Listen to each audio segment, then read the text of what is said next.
Sa mga luluwas sa probinsya ngayong Semana Santa, tutok lang po. Patuloy nating binabantayan ang mga pangunahing terminal at daan.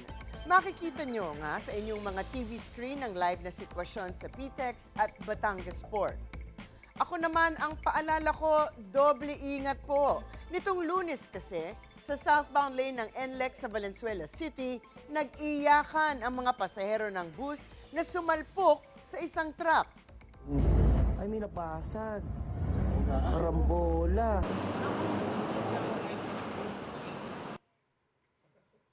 Nasa 13 ang sugatan kasama ang konduktor.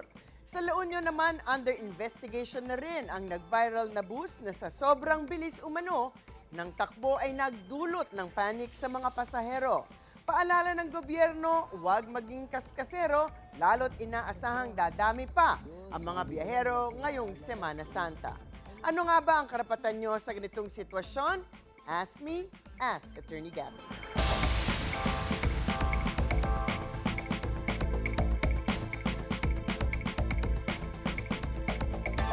Attorney, bilang pasahero, ano ba ang habol ko sakaling makatiempo ng kaskaserong driver?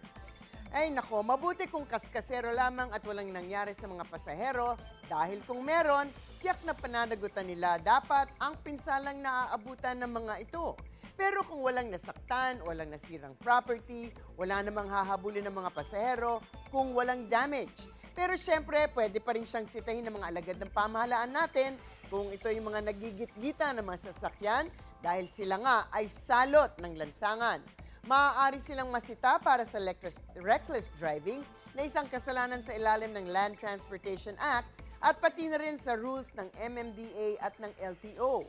Kung madalas na silang nahuhuli, maaari rin silang tanggalan ng prangkisa kung mapatunayan na madalas na silang nasangkot sa mga violations ng traffic rules and regulations at kung talagang reckless ang ginagawa nila.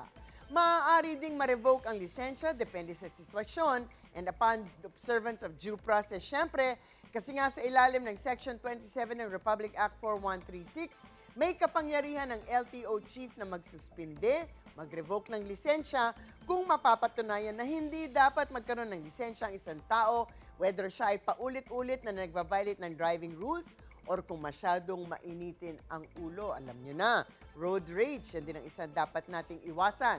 Kailangan nating tandaan na ang mga jeep tulad ng mga bus at ng mga eroplano, sila po ay mga common carriers sa ilalim ng batas at tuwing ang pasahero ay sasakay sa isang common carrier o pampublikong sasakyan, iba ang kanilang pananagutan.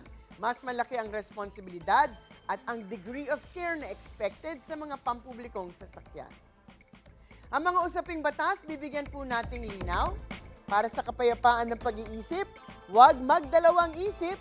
Ask me, ask Attorney Gabby, and take care during this Holy Week. Ikaw, hindi ka pa nakasubscribe sa GMA Public Affairs YouTube channel? Bakit? Mag-subscribe ka na, dali na, para laging una ka sa mga latest kwento at balita. I-follow mo na rin ang official social media pages ng Unang Hirit. Salamat, Kapuso.